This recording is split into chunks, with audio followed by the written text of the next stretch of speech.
નમો અરિહંતાણમ નમો સિદ્ધાણમ નમો આયરિયાણમ નમો વજાયાણમ નમો લોય serve સાહુણમ એસો પંચણમુકારો serve પાવ પરાશરો મંગલાણં ચ save sim પરમમોય Mangalam નમો અરિહંતાણમ નમો સિદ્ધાણમ નમો આયરિયાણમ નમો વજાયાણમ નમો લોય serve સાહુણમ એસો પંચણમુકારો serve પાવ પરાશરો મંગલાણં ચ save sim પરમમોય Mangalam નમો અરિહંતાણમ નમો સિદ્ધાણમ નમો આયરિયાણમ નમો વસાયાણમ નમો લોય serve સાહુણમ એસો પંચણમુકારો serve પાવ પરાશરો મંગલાણં ચ save sim પરમમોય Mangalam અધોલોક ઉદ્વલોક તીર્છાલોકમાં રહેલા દરેક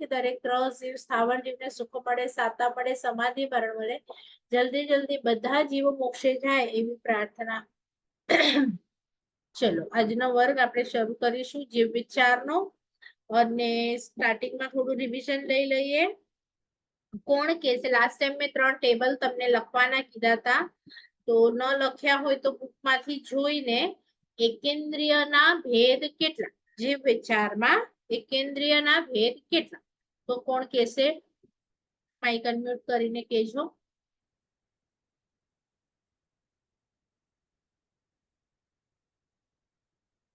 કારણ કે પૂરું થતા થતા 563 ભેદ આપણને કરવાના છે.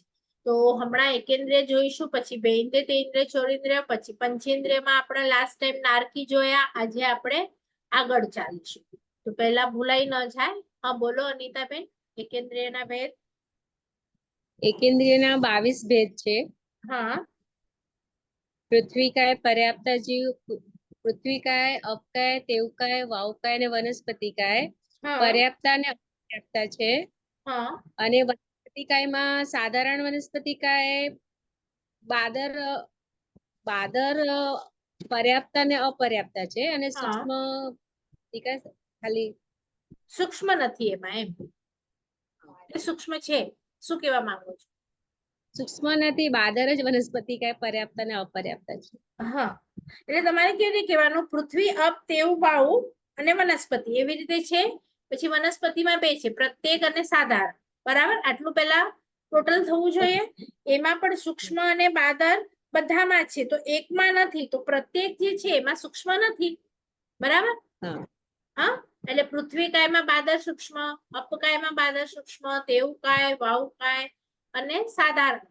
પછી પ્રત્યેકમાં એક જ બાદર, સૂક્ષ્મ નથી. તો 11 ભેદ થયા ટોટલ, પર્યાપ્તા અને અપર્યાપ્ત એમ કરીએ તો 22 થાય. તો એમ બોલવાનું છે. બરાબર, એટલે બધાને ખ્યાલ આવ્યો. 22 ભેદ. પછી બેઇન્દ્રિયના, હવે બીજું કોઈ અનમ્યુટ કરીને બોલો. બેઇન્દ્રિયના કેટલા?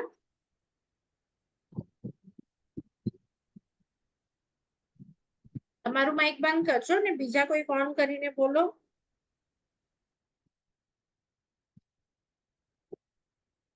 કોણ બોલે છે? બેઇન્દ્રિયના ભેદ.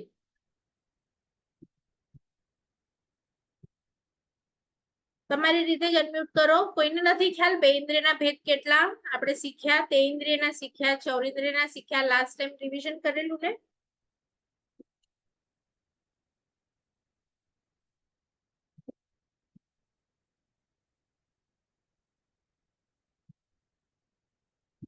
તમે જ બોલો અનિતાબેન, ખ્યાલ છે? પાનો નંબર કહું બધાને? ક્યાં આપણે બેઇન્દ્રિય, હા, પેજ નંબર છે તમારું 28. 2 જ ભેદ છે બેઇન્દ્રિયના. હા બોલો. પર્યાપ્ત અને અપર્યાપ્ત. હા, તો તમારે એવી એટલું તો બોલવાનું હતું કે બાદ નહીં, હવે જો બોલતા શીખવાનું. એમાં સૂક્ષ્મ છે કે નહીં એમ પૂછ્યું તો તમે શું જવાબ આપો? સૂક્ષ્મ છે નહીં, બેઇન્દ્રિય, તેઇન્દ્રિય. હા, પણ એમાં મારો સવાલ એમ છે સૂક્ષ્મ છે? નથી, બાદર જ છે. હા, તો બાદર, બેઇન્દ્રિય, પર્યાપ્ત. બાદર, બેઇન્દ્રિય, અપર્યાપ્તા. આવી રીતે. એટલે 2 ભેદ. કયા 2 ભેદ છે પણ તમારે બોલવું પડશે ને. ચલો, તેઇન્દ્રિય માટે બીજું કોઈ ટ્રાય કરો. પ્રેન્દ્રિય ઇન્દ્રિયના પણ બાદર બાદર ઇન્દ્રિય તેન્દ્રિય બાદર અવાજ પર્યાપ્ત નથી આવતો બરાબર. બાદર તેન્દ્રિય બાદર અપર્યાપ્તા અપર્યાપ્ત હા. હવે મારો સવાલ સમજજો વિકલેન્દ્રિયના ભેદ કેટલા? તો હા કયા કયા એમ કોઈ પૂછે તો શું કહેવાનું એમાં?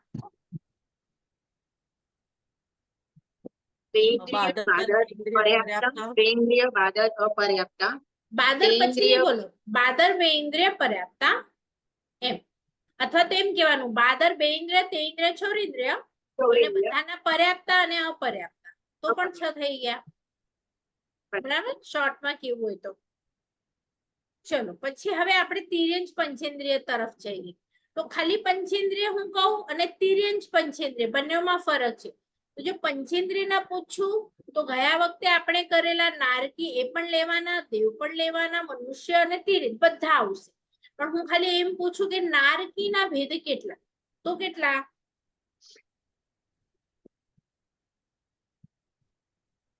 નારકીના 7 ભેદ ના 14 ભેદ હા નારકી એ જીવો છે નરકના 7 ભેદ છે ભેદ છે બરાબર છે.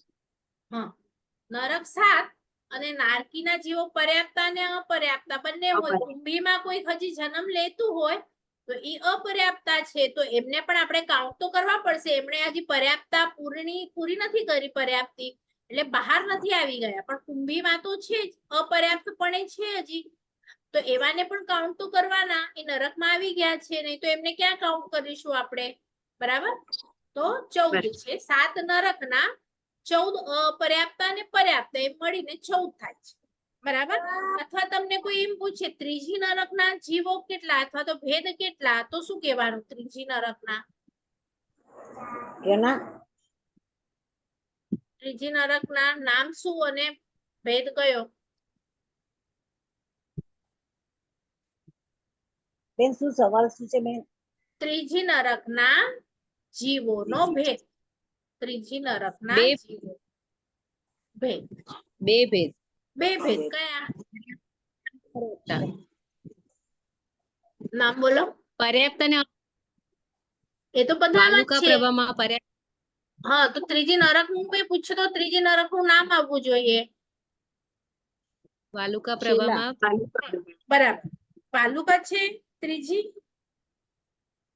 શેલા એટલે જે પણ હોય તમારે નામ એ પ્રમાણે પ્રભાતો નથી. હા બરાબર તો જે હોય ઈ તમારે કેવા ચલો આજે બે આપણે હા એક પ્રશ્ન છે કે હા બોલો નરકમાં પર્યાપ્ત અને અપર્યાપ્ત થાય છે એવી રીતે એટલે અપર્યાપ્ત જીવ એટલે પાછો જઈ શકે ના એ જ મારે સમજાવવું છે અપર્યાપ્ત ગયા વખતે પણ મેં કીધું હતું અપર્યાપ્ત એવા લેવાના એમાં બે શબ્દ નવા આવે છે જે લોકો નવા છે એ લોકો લખજો બીજા બધા માઇક મ્યુટ કરી નાખજો હવે સમજો હું અપર્યાપ્તા છું તો અપર્યાપ્તમાં બે ભેદ છે એક એવા લોકો છે કે જે લોકોનું નામ કર્મ અપર્યાપ્તા છે એટલે કે એ લોકો પાસે પર્યાપ્તાની લબ્ધિ નથી પર્યાપ્તા બનવાના જ નથી તો હું એવો જીવ હોઉં કે ભવિષ્યમાં પણ પર્યાપ્તા નથી બનવાનો તો એવા લોકોને શું કહેવાય લખી લેજો લબ્ધિ અપર્યાપ્તા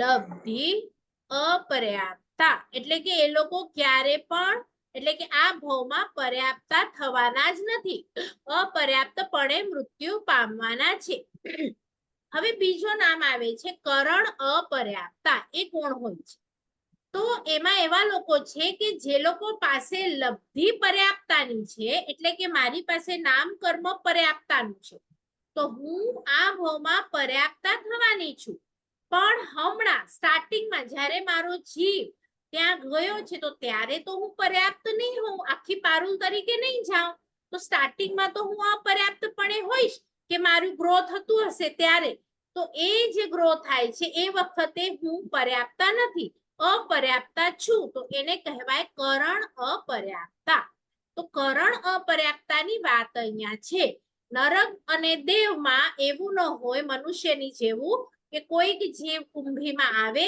અને અપર્યાપ્તપણે મરી જાય જેમ કે મનુષ્યમાં આપણે 9 લાખ જીવો એક સાથે માતાના ગર્ભમાં આવ્યા પણ બીજા બધા જીવો અપર્યાપ્તપણે આવ્યા હતા અને એ લોકો જેવી ગયા. આપણે એક પર્યાપ્તપણે આવ્યા હતા એટલે આપણો ગ્રો થયું 9 મંથ્સમાં, બરાબર. પણ આપણે પર્યાપ્તતા તો 1 મિનિટમાં જ બની ગયા હતા, કારણ કે આપણા માથા ઉપર પર્યાપ્તતા લખેલું હતું. તો આપણે લબ્ધિથી પર્યાપ્તતા હતા, પણ માતાના ગર્ભમાં આવ્યા ત્યારે આપણે કરણ અપર્યાપ્તતા હતા. કરણ એટલે સમજો ક્રિયા હજી ચાલુ છે અપર્યાપ્તતાની, અને થોડીક વારમાં આ જીવ પર્યાપ્તો બનશે. હમણાં નથી પણ બનશે. તો નારકી અને દેવો શું છે, કુંભીમાં આવે એટલે બધા પર્યાપ્તતા જ હોય. પણ કયા પર્યાપ્તતા? લબ્ધિથી બધા પર્યાપ્તતા જ હોય. પણ સ્ટાર્ટિંગમાં આવે થોડીક વાર, સમજો આપણે 48 મિનિટ પકડી લઈએ કે એ લોકોને કુંભીમાં આવે, પછી એક એક પર્યાપ્તી લે, પછી શરીર બનાવે, 5 એમને ઇન્દ્રિય બનાવવાની છે, શરીર, આહાર, ઇન્દ્રિય, પર્યાપ્તી, શ્વાસોશ્વાસ. તો સમજો 48 મિનિટમાં એમને 25 વર્ષના દેખાવું હોય તો 25 વર્ષ જેટલા મોટા થવું પડે. તો 48 મિનિટ આપણે પકડીએ તો એટલી વાર તો એ લોકો અપર્યાપ્તતા હતા. તો એ લોકો કયા અપર્યાપ્તતા હતા? તો એ લોકો છે ને કરણ અપર્યાપ્તતા છે. લબ્ધિથી પર્યાપ્તતા જ છે, એટલે નામ કર્મ પર્યાપ્તતાનું લખાવી આવ્યા છે, બટ થોડીક વાર માટે અપર્યાપ્તતા હમણાં છે. અનિતાબેન, ખ્યાલ આવ્યું?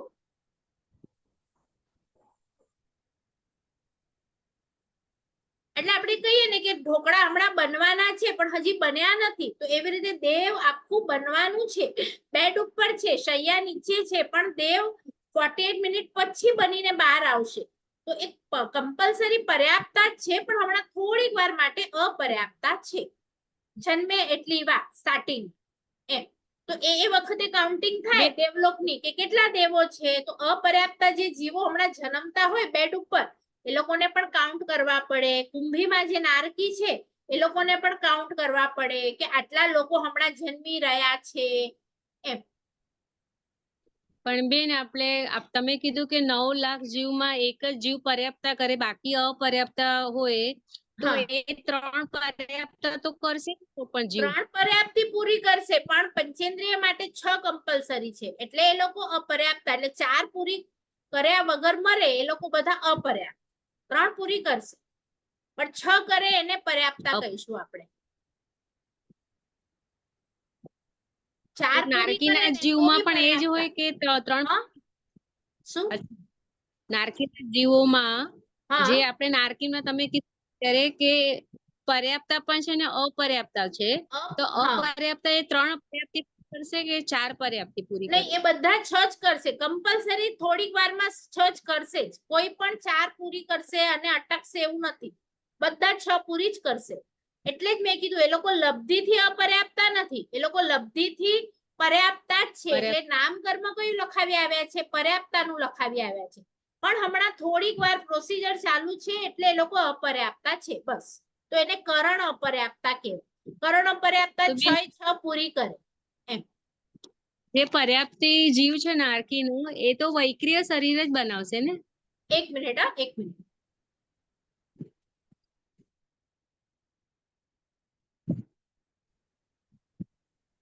એક ફોન આવી ગયો તો.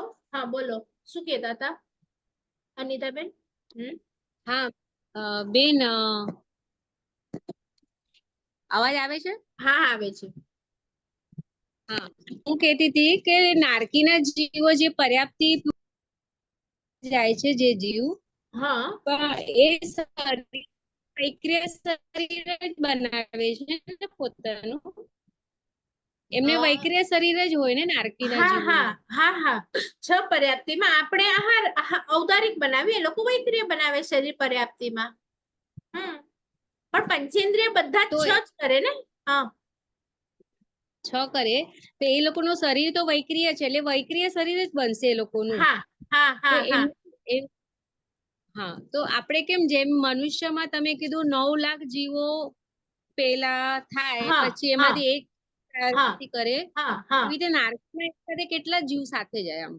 ના, નારકીમાં માતા પિતાનો સંભોગ નથી ને, ત્યાં તો હા, એમ તો જ આવે. પછી કુંભીમાં એક હા, એક જ જીવ હોય. તો અને જે પછી પણ એમાં આવે કુંભીમાં એ બધા કમ્પલસરી પર્યાપ્તતા બને ને બને. કોઈ અપર્યાપ્ત પણ મરી જાય એવું બને જ નહીં. દેવમાં પણ નહીં, નારકીમાં પણ નહીં. બધા આયુષ્ય પૂરું કરે જ, અને વચ્ચેથી મરી જાય એવું એ ન બને, દેવમાં પણ નહીં અને એટલે આપણું એવું નારકીમાં પણ નહીં, પૂરું જ કરે. નહીં, મારો સવાલ એ છે, મારો હા. સવાલ એ છે કે હા. નારકીમાં આપણે બંધ કર્યું હોય તો પર્યાપ્તિ પૂરી કરીને નારકીમાં જન્મ લેવો પડે, હા કુંભીમાં પડે, તો હા અપર્યાપ્ત જીવ થઈ જાય તો પછી એ નારકીમાં કેવી રીતે આવ્યો એમ? હા, તો એ તમે જ્યારે બનો છો ને સ્ટાર્ટિંગની 24 મિનિટ એટલી વાર જ તમે અપર્યાપ્તા છો, બસ. અચ્છા, પછી બધા જ જીવ. પર્યાપ્તામાં જ જાય છે. હા, પણ હમણાં સમજો કે તમારો ભાવ અહીંયા પૂરો થયો અને તમે નેક્સ્ટ મિનિટે નરકમાં છો, અપર્યાપ્તપણે છો, કારણ કે 24 મિનિટ હજી 48 મિનિટ થઈ નથી, બરાબર? અને એ વખતે સમજો તમે પેલી નરકમાં છો ને પેલી નરકમાં જીવોની કાઉન્ટિંગ શરૂ થાય, તો જે લોકો કુંભીમાંથી નીકળી ગયા છે એ લોકોની તો થાય જ, પણ જે લોકો કુંભીમાં છે, હજી અપર્યાપ્ત છે, એમની કાઉન્ટિંગ ન થાય તો કેવી રીતે ચાલે? રોંગ થઈ જાય ફિગર. અપર્યાપ્ત જે કુંભીમાં હજી પર્યાપ્તામાં છે જશે. એ લોકોની પણ કાઉન્ટિંગ તો થવી જોઈએ ને હમણાં, એમ. અચ્છા, ખ્યાલ આવે છે હું શું કહું છું? એટલે સ્ટાર્ટિંગમાં જ એટલે થોડીક વાર જ એ લોકો અપર્યાપ્તા હોય, બસ, પણ આપણને કાઉન્ટ તો કરવા જ અચ્છા, પડે પછી અપર્યાપ્તા. હા, અચ્છા, હા હા, ભલે, આભાર. એવી જ રીતે દેવમાં પણ બેડ ઉપર 48 મિનિટ લાગે, સમજો એક દેવને જન્મતા, અને એ જ્યારે જન્મી રહ્યો છે અને 10-15 મિનિટ જ થઈ છે અને દેવલોકમાં દેવની કાઉન્ટિંગ શરૂ થાય, તો પછી આપણે કેટલા કાઉન્ટ કરવાના? તો જેટલા લોકો હજી થઈ રહ્યા છે બોર્ન, તો એ લોકોને કાઉન્ટ તો કરવા પડે, અપર્યાપ્તપણે પણ કરવા તો પડે જ, એમ. અચ્છા, હમ. ઠીક છે, બરાબર. બધાને સમજાયું? કોઈને પણ ડાઉટ હોય તો તમે ફરીથી પૂછી શકો છો, કારણ કે આ બહુ ઇમ્પોર્ટન્ટ વસ્તુ છે. આપણે લોકો હમણાં પર્યાપ્તા છીએ, પણ મારો ભાવ ચેન્જ થાય અને સ્ટાર્ટિંગ હોય જ્યારે મારી નરકમાં, દેવમાં, તિર્યંશમાં, તો સ્ટાર્ટિંગની પીરિયડમાં તો બધા જ અપર્યાપ્તા હોય, બરાબર? બધા જ. પણ પછી પર્યાપ્તિ પૂરી કરીને ઘણા લોકો પર્યાપ્તા બની જાય અને ઘણા લોકો તિર્યંશ અને મનુષ્યમાં અપર્યાપ્તપણે મરી શકે, એવું પોસિબલ છે કે તમે ચોથી પૂરી ન કરી શકો, પણ દેવ અને નારકો પૂરી કરે, 6 પૂરી કરે, એમ. તો હવે કોઈને ડાઉટ? ક્લિયર થયું બધાને? એટલે જ આપણે રિવિઝન રાખ્યું હતું કે ક્યાંક કઈ ડાઉટ હોય તો તમારું ક્લિયર થઈ જાય. બરાબર? ચલો આગળ આજે આપણે જશું તિર્યંશ ઉપર. તો તિર્યંશો શું છે? તિર્યંશમાં કેવું છે કે એકેન્દ્રિયમાં પણ તિર્યંશ છે, બેઇન્દ્રિયમાં પણ છે, તેઇન્દ્રિયમાં પણ છે, ચોરેન્દ્રિયમાં પણ છે, પંચેન્દ્રિયમાં પણ છે. તો હું ક્યારેક તમને એમ પૂછું, જેમ દેવના નારકીના ભેદ 14 છે, તો ખાલી તિર્યંશ પૂછું તો તમારે એમાં એકેન્દ્રિય પણ લેવાના, એમાં બેઇન્દ્રિય, તેઇન્દ્રિય, ચોરેન્દ્રિય પણ કાઉન્ટ કરવાના અને પંચેન્દ્રિયના તિર્યંશ પણ કાઉન્ટ કરવાના. પણ હું તમને એમ પૂછું તિર્યંશ પંચેન્દ્રિયના ભેદ કેટલા? તો એ આજે આપણે ભણીશું. આ બધાને ક્લિયર થયું? હમણાં સુધી આપણે તિર્યંશનો એકેન્દ્રિય ભણી લીધું, તિર્યંશના બેઇન્દ્રિય, તેઇન્દ્રિય, ચોરેન્દ્રિય બધાને તિર્યંશ કહેવાય. આજે આપણે ભણીશું તિર્યંશના પંચેન્દ્રિય. આ વસ્તુ ક્લિયર છે બધાને કે કોઈને ડાઉટ છે, પૂછવું છે? ક્લિયર? ઓકે. તો તમારી પેજ નંબર ખોલો, 30 મારી બુકમાં છે અને ગાથા નંબર 20. જલયર, થલયર, ખયર. તો મુખ્ય 3 વિભાગ છે. કયા કયા? જલચર, સ્થળચર અને ખેચર. નીચે લખેલું છે. એ મુખ્ય 3 વિભાગ છે. કોના? પંચેન્દ્રિય તિર્યંશના. પંચેન્દ્રિય એટલે જેની પાસે 5 ઇન્દ્રિયો છે, એવા તિર્યંશો 3 વિભાગમાં છે. પછી નીચેની લાઈનમાં લખ્યું છે એના નામ સુસુમાર, મચ્છ, કચ્છવ, કચ્છવ એટલે કાચબો, પછી ગાહા, મગરાય, જલચારી. તો જે તમે કીધું કે જલચર, સ્થલચર અને ખેચર, તો નીચેની લાઈનમાં જલચરના એક્ઝામ્પલ આપ્યા છે. જલ એટલે પાણી અને પાણીમાં રહેનારા, ચર એટલે ફરનારા. તો જલમાં જે લોકો ફરે છે એવાના એક્ઝામ્પલમાં મગરમચ્છ, માછલા, કાચબા વગેરે વગેરે છે. જે પાણીમાં જીવો હોય બધા જલચર. પણ બધા શા માટે એમ નહીં કીધું? કારણ કે એવા ઘણા બધા જીવો છે જે પાણીમાં પણ એકેન્દ્રિયપણે છે, પાણીમાં બે ઇન્દ્રિયપણે છે, પાણીમાં તે ઇન્દ્રિયપણે છે, પણ આ કેવા જીવો છે કે જે 5 ઇન્દ્રિય વાળા છે, એટલે કે મોટા છે, કે કાચબા, મગર, એ લોકોને આંખ પણ છે, નાક પણ છે, કાન પણ છે, મોઢું પણ છે, 5 ઇન્દ્રિયમાં આવતા હોય એવા જલચરની વાત અહીંયા કરી છે. બરાબર? તો આપણે રીડ કરવાનું શરૂ કરીએ કે મોટા મગરમચ્છ, માછલા, કાચબા, ગ્રાહા, જૂડ, મગર વગેરે જળમાં રહેનારા પ્રાણીઓ છે. પાણીમાં બીજા પણ નાના મોટા માછલા, અન્ય પ્રાણીઓ છે. જૈન શાસ્ત્ર અનુસાર કેટલા જીવો પાણીમાં છે? તો જુઓ, બે જ ટાઈપના નથી. એક બંગડી, આપણી બંગડી છે ને, આ બંગડીના આકાર એટલે કે વચ્ચેથી કાણું હોય એવી બંગડીનો આકાર, અને એક નળિયાનો આકાર, આપણા ગામમાં નળિયા હોય ને, નળિયાનો જે શેપ છે, એ બે આકારને છોડીને બીજા દુનિયાના જેટલા પણ આકાર છે એ બધા આકારમાં માછલાઓ પાણીમાં અવેલેબલ છે, એમ કેવળ જ્ઞાની સર્વજ્ઞમાં જોઈને કહે છે. એટલે કે અહીંયા લખ્યું કે કેટલાક માછલા પ્રભુજીની પ્રતિમાના આકારના હોય છે, જેમને જોઈને અન્ય જલચર પ્રાણીઓ સમ્યક દર્શન પામી શકે. દાખલા તરીકે હું મગર છું, માછલું છું મોટું, અને પાણીમાં ઓલું માછલું દેખાયું જે આમ પ્રભુ બેઠા છે ને, જીન પ્રતિમા જે છે હમણાં એવા જ શેપનું માછલું હોય તો મને જોઈને થાય કે આને મેં ક્યાંક જોયું છે ને. પંચેન્દ્રિય છે એટલે મન પણ છે, મોઢું પણ છે, નાક, કાક બધું છે, વિચારી શકીએ. તો એ વિચારે કે આ ક્યાં જોયું છે ને. એવા શાસ્ત્રમાં એક્ઝામ્પલ છે કે આવી રીતે પ્રતિમાવાળી માછલીને જોઈ અને ઘણાને સમ્યક દર્શન થાય છે. એ સમ્યક દર્શન પોસિબલ છે કોઈ પણ ભવમાં, તમે મનુષ્યમાં હો, તિર્યંશમાં હો, નરકમાં હો કે દેવમાં હો. બરાબર? તો કેટલાક જલચર પ્રાણીઓ જાતિ સ્મરણ આદિ જ્ઞાન પણ થાય છે અને વિરતિને પણ સ્વીકારે છે. તો વિરતિ એટલે શું? કોઈ વ્રત લેવું એને વિરતિ ન કહેવાય. આમ હાથ જોડીને પચખાણ લેવું. વિરતિ એટલે હવે તમારે તિર્યંશ માટે સમજવાનું, વિરમવું. વિરમવું શેનાથી? તો પાપથી. તો એ લોકો પણ નક્કી કરે કે ના, હવે મારે મારા પેટ માટે માછલાનો શિકાર નથી કરવો, તો એ લોકો પાપથી વિરમી ગયા. તો એવી રીતે એ લોકો વિરતિને સ્વીકારે છે. તો અહીંયા લખ્યું છે, પ્રભુ પ્રતિમાના સંસ્કાર આ જીવોમાં કેટલા ઊંડા અંકિત થયેલા હશે કે એવી આકૃતિને તિર્યંશ ભાવમાં પણ જોવા માત્રથી જીવ મોહની નિદ્રામાંથી જાગી અને સંકિત અને જાતિ સ્મરણને પામવા દ્વારા દેશ વિરતિના 5મા ગુણ સ્થાનક સુધી આગળ વધી જાય છે. શું આપણે મનુષ્ય જીવન પામીને આવા સંસ્કાર દઢ કરવાનો કોઈ પ્રયત્ન કર્યો છે ખરો? ચાલો આવા પ્રયત્નોમાં લાગી જઈએ અને આગળ સ્થલચર જીવોના ભેદોની જાણકારી મેળવીએ. પણ પેલા જલચર બધાને સમજાયું, જળમાં રહેનારા જીવો, બરાબર? એના કોઈ વિભાગ નથી. પણ હા, હવે આપણે જો સ્થલચર ભણીશું તો એના પાછા 3 દીકરા આવશે. પહેલા તિર્યંશ પંચેન્દ્રિયના 3 દીકરા હતા, જલચર, સ્થલચર, ખેચર. પછી જલચરના બહુ દીકરાની વાત નથી કરી, પણ હવે સ્થલચરના 3 દીકરા આવશે. કયા છે આપણે જોઈએ. ગાથા નંબર 21. ચૌપય. ચૌ એટલે 4, પય એટલે પગ, એટલે કે ચતુષ્પદ. પદ એટલે પગ, 4 પગ વાળા. ઉર પરિસપ્પા. ઉર એટલે પેટ, અને પરિસર્પ એટલે પેટથી સરકનારા, સરકવું. ભૂય પરિસપ્પા એટલે કે ભુજ. ભુજ એટલે હાથો. તો બે ભુજાથી જે ચાલે એવા એ 3 પ્રકારે સ્થળચર એટલે કે જમીન પર રહેનારા જીવો છે. તો તમને કોઈ પણ પૂછે જમીન પર રહેનારા જીવો એટલે તો તમારે 3 કહેવાય. એક જે પેટથી સરકે છે, જે ભુજાથી ચાલે છે, અને બીજા નોર્મલી 4 પગે ચાલે છે. બધાના આપણને એક્ઝામ્પલ આવશે.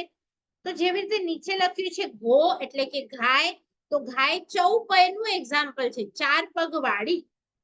પછી ઉર પરિસર્પ, એમાં સર્પ લખ્યું છે. આપણે જે સાપ જોઈએ છે એ પોતાના પેટથી આગળ સરકે છે. અને પછી નૌલ એટલે કે નોળિયો, તો નોળિયો પેટથી નથી સરકતો, એ પોતાના 2 હાથોથી ચાલે છે, એટલે ભુજ પરિસર્પ એમ આવે. તો આવી રીતે બો ગવ્વા એટલે કે સમજો, બરાબર? સંક્ષેપ, સમાસેણ એટલે શોર્ટમાં તમે આ 3 એક્ઝામ્પલ એ લોકોએ આપ્યા અને 3 શેના શેના છે તો પેન્સિલ થી ચૌપય અને ગો એક સાથે લાઈન કરવાની, ચૌપય ગો, પૂર પરિસપ્પા સાથે સપ્પની લાઈન કરવાની, એનું એક્ઝામ્પલ છે, અને ભૂય પરિસપ્પા સાથે નૌલ એને લાઈન કરવાની. એટલે ત્રણેવના એક એક એક્ઝામ્પલ છે. પાછળ તમને ત્રણેવના દીકરા આપેલા છે ચાર્ટમાં. તો સ્થળચરના 3 છે, બાકીના નથી. તો ચતુષ્પદ માટે લખ્યું 4 પગથી ચાલનારા ગાય, ભેંસ, કૂતરો, બિલાડી, વાઘ, સિંહ.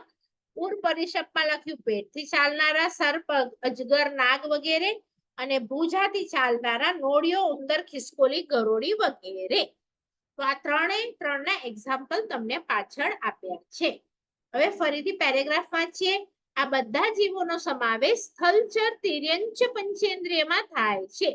આ જીવોની પાસે મન છે, તેથી તેઓ સતત શુભ કે અશુભ વિચારોમાં હોય છે. અહીં પણ પૂર્વના ભવના સંસ્કારો જીવને શુભ કે અશુભ ધ્યાન તરફ દોરી જાય છે.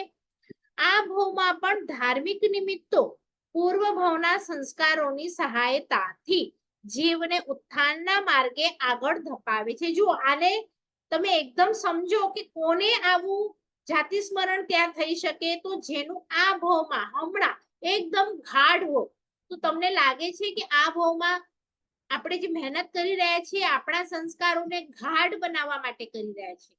ગાઢ જેટલું હશે, તમે જુઓ, તમે જેટલું ટ્રેનમાં ટાઈટ પકડશો તો ટ્રેનમાં આમ હડસેલો આવે ને તો તમે નહીં પડો, પણ જે લોકોએ લૂઝ પકડ્યું હશે એ લોકો જરાક હડસેલો આવે તો છૂટી જાય કે નહીં, હાથ પડી જાય કે નહીં.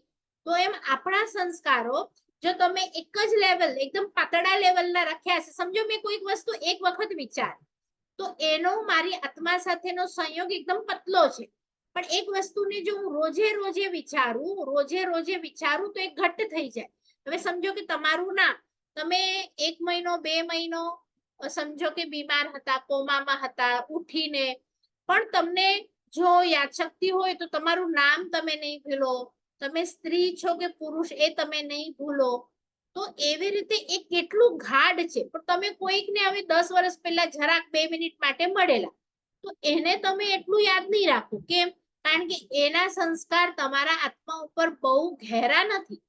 તો જે વસ્તુને તમે બહુ રોજ મનન ચિંતન કરશો એ આત્મા સાથે ફિટ થઈ જશે, અને જ્યારે આત્મા ભાવ બદલશે ત્યારે તમારી સાથે વસ્તુ આવશે. પણ તમે જરાક વાંચી અને છોડી દો, જેવી રીતે કોઈક ન્યૂઝ, તો પછી એ વસ્તુ વિગ્રહ ગતિ એટલે શું કે આત્મા અને શરીરથી આત્માને છૂટું થવાનું છે. તો તમે વિચારો કે જેમાં આત્મા 50, 60, 70 વર્ષ રહ્યો હોય એની સાથે કેવો ગાઢ બંધાઈ ગયો હોય, અને દરેકે દરેક શરીરના પોઈન્ટ સાથેથી આત્માને કાઢવું, બહાર કાઢવું, અને જે છૂટું થાય ને એ એમ મોટો બોમ્બ વિસ્ફોટ થાય અને એવું થાય ને એવું થાય. અને એની એવા મોટા બોમ્બ વિસ્ફોટમાં જે જરા વાળું સંસ્કાર હોય ને એ તો બધું અહીંયા જ પડી જાય.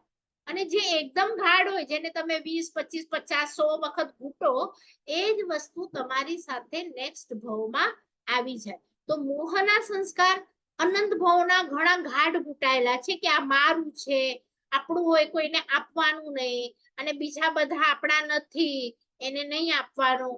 તો આ ભવમાં બધા ભવોના સંસ્કાર સામે આપણે લડી અને ઊંધી માન્યતા જે પ્રભુએ કીધી છે એ ઊંધી માન્યતા કાઢી અને પ્રભુની સીધી માન્યતાને ફિટ બેસાડવાનું છે. પણ તમે જો આમ મૂંગા જ ખાલી સાંભળતા રહેશો તો આ વસ્તુ ફિટ નહીં થાય, અને કદાચ તમારો ભવ પૂરો થાય તો તમે જે જૂનું છે ને કે આ બધું મારું છે, કોઈને આપવાનું નહીં, એ જ સંસ્કાર લઈ જશો. પણ હમણાંથી રોજે 24 કલાકમાંથી 2 મિનિટ, 5 મિનિટ, 1 કલાક, 2 કલાક ધીરે ધીરે ને વધારતા જાઓ અને શુભ ભાવમાં રહેતા જાઓ કે નહીં, આ હું નથી, હું આત્મા છું, આ શરીર છે, આ અલગ છે, બીજા બધામાં મારા જેવો આત્મા છે, બીજા બધા માટે મારે અશુભ ભાવ કરવા નથી. કન્ટિન્યુઅસ ઘૂંટો, every day 5 minutes, 10 minutes, 1 hour, 2 hours, તો એ ઘટ થશે. અને તમે કૂતરો થાવ તો તમે કોઈક બીજો આવીને રોટલો લઈ જતો હશે તો તમે એને લઈ જવા દેશો કે ભાઈ લઈ જા, મારે નથી જોઈતું. પણ જો નહીં હશે તો ત્યાં કૂતરામાં પણ કર્મ બાંધશો, ગાયમાં પણ બાંધશો, માછલામાં પણ બાંધશો, એ આગળથી સંસ્કાર જે પડેલા હોય ને એ ત્યાં કામ આવે. તો ઓલો તંદુલિયો મત્સ્ય આટલો નાનો છે, ચોખા જેટલો, પણ પંચેન્દ્રિય છે. અને આટલો નાનો માછલો ખાલી વિચારથી કે આ બધી માછલીઓ હું ખાઈ જાઉં, આ મગર અક્કલ વગરનો છે, મોઢું ખુલ્લું રાખે છે, જીવો નીકળી જાય છે, ખાધું એક પણ માછલું નથી, પણ વિચારથી 7મી નરકમાં ગયો. તો ખાલી આપણે આપણા વિચારોને ચેક કરીએ કે જો મને બધું મળતું હોય તો હું કેટલું છોડવા તૈયાર અથવા કેટલું કોઈને આપવા તૈયાર. મારું મગજની હમણાં તો ચલો આ 6ઠા ભાવમાં 5મા ભાવમાં આપણે જન્મ્યા છીએ, 5મા હારામાં, તો નરક બીજી જ ખુલ્લી છે. પણ જો હું હમણાં મહાવિદ્ય ચાલ્યો જાઉં પુણ્યના કારણે, તો ત્યાં તો 7મી નરક પણ ખુલ્લી છે. તો મારા વિચારો કેવા છે, મને 7મી સુધી પહોંચાડે કે મને દેવલોકમાં કે મને મોક્ષમાં લઈ જાય, તમે જ ખાલી ચેક કરી શકશો, બીજું કોઈ ચેક કરી શકશે નહીં. અહીંયા આપણા બધાની થિંકિંગ નેક્સ્ટ ભાવથી કાઉન્ટડાઉન અલગ થઈ જાય. હમણાં તો બધા મનુષ્યમાં છે ને બધા ખાઈ પીને જલસા કરે છે, કંઈ વાંધો નહીં. પણ જે લોકો હમણાં ધર્મ નથી લઈ રહ્યા, સંસ્કાર નથી લઈ રહ્યા, વિચારો ચેન્જ નથી કરી રહ્યા, એ લોકોનું કાઉન્ટડાઉન નેક્સ્ટ ભાવથી આપણે અપ એન્ડ ડાઉન થઈ જાય. જે લોકો ભણેલા હોય એમના વિચાર અલગ હોય, જે લોકો નથી ભણેલા એમના વિચાર અલગ હોય, અને પછી ત્યાંથી અપ અપ અપ ને ત્યાંથી ડાઉન ડાઉન ડાઉન. તો ત્યાંથી પછી 5-25 ભાવ પછી છે ને આપણે પાર્શ્વનાથનો ભાવ જોઈએ કે એમનો ભાઈ હતો નીચે નીચે નીચે અને પાર્શ્વનાથનો જીવ ઉપર ઉપર ઉપર. તો સંસ્કાર નાખેલા હતા, તો સંસ્કાર નાખવા માટે આપણે આટલી મહેનત કરીએ છીએ. મીટિંગ કદાચ એકાદ મિનિટમાં પૂરી થાય તો ટાઈમને જોજો, 10 મિનિટ પછી ફરીથી બધા જોઈન થજો. તો સમજાયું બધાને કે કેટલું? અહીંયા જો લાલ અક્ષરમાં લખેલું છે કે શુભ સંસ્કારમાં શુભ નિમિત્ત મળે તો શુભ ભાવ અને શુભ ભાવ સુલભ બને છે. તો એ શુભ ભાવને પકડી રાખજો, પોતે જ ચેક કરજો ક્યાંક અશુભ ભાવ આવી જાય છે. પારુલબેન 5 મિનિટ મોડા આવ્યા, મને અશુભ ભાવ થાય છે. મારી બેનપણીએ કીધું તું આવી નહીં, 10 મિનિટ મોડું આવી, મને થાય છે. કોઈક મને કીધું તું જમવા આવીશ, નહીં આવ્યો, મારું બધું જમવાનું વેસ્ટ ગયું, અશુભ ભાવ થાય છે. ચેક કરો બધા લોકો, આ અશુભ ભાવ મને ન થાય એની માટે આપણે સંસ્કાર નાખી રહ્યા છે કે નહીં. તો આવા તિર્યંચ બનીશું તો ત્યાં આપણને કોઈ આ વસ્તુ શીખવાડશે નહીં. તો હમણાં સુધીના આપણે જે બે વાંચ્યા, તો અહીંયા લખ્યું છે ક્યારેક તો શુભ સંસ્કાર અને નિમિત્તો પણ પાપી દુર્ગતિમાં રહેલા જીવોને સદગતિમાં ખેંચી જાય છે. આપણને આ વસ્તુ ત્યારે કામ આવશે, સદગતિમાં જવું હશે ને ત્યારે આવશે. દ્રષ્ટિ વિશે સર્પની કહેવાતી દુર્ગતિમાં પણ પૂર્વ ભવના શુભ સંસ્કાર અને સ્વયં પરમાત્મા જેવું સદ નિમિત્ત ઉત્કૃષ્ટ ચંદ્રકોશિકને શુભ ગતિ તરફ દેવલોકમાં ગયો. નરક બાંધી તેને ડંખ મારીને અને પછી દેવલોકમાં ગયો. પણ જો જીવોને શુભ નિમિત્ત ન મળે તો અશુભ ધ્યાનનો ભોગ બની અને દુર્ગતિની પરંપરા વર્ડ લખ્યું છે. પરંપરા એટલે એક ભાવ નહીં, લાખો કરોડો ભાવ. દુર્ગતિ દુર્ગતિ દુર્ગતિ એટલે કે એકેન્દ્રિય એકેન્દ્રિય એકેન્દ્રિય, બે ઇન્દ્રિય એકેન્દ્રિય બે ઇન્દ્રિય. કારણ કે પુણ્ય નથી, તમે બહાર તો આવી નહીં શકો. શું કરીશું? પરંપરા શબ્દ લખ્યું કે લાખો કરોડો ભાવ તમે એમાં જ કાઢશો. એટલે તમે આ બહુ ધ્યાનથી ભણો અને ખૂબ સુરત શુભ ચિંતન મનન કરો. ચલો, આમાં કોઈને પૂછવું છે? હવે આપણી મીટિંગ સ્ટાર્ટ થશે, એમાં આપણે ખેચરની ગાથા લઈશું 22મી, અને ખેચર એટલે કે હવામાં ઉડનારા, તો એનું એક્ઝામ્પલ જોઈશું. બરાબર? તો અહીંયા સુધી કોઈને ડિફિકલ્ટી? અને પછી સમય હશે તો આપણે મનુષ્યને પણ લઈશું. ચલો, કોઈને નથી પૂછવું? બધાને ખ્યાલ આવ્યું? તિર્યંચ પંચેન્દ્રિય, પંચેન્દ્રિય એટલે આ ગડબડ ન થાય, 5 ઇન્દ્રિયો વાળા છે આ બધા. બરાબર? ચલો,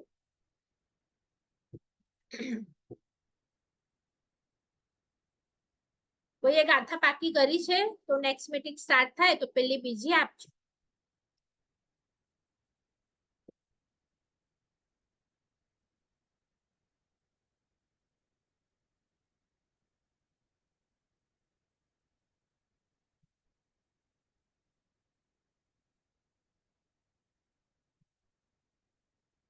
જોઈએ, કદાચ મીટિંગ બંધ તો થાય છે.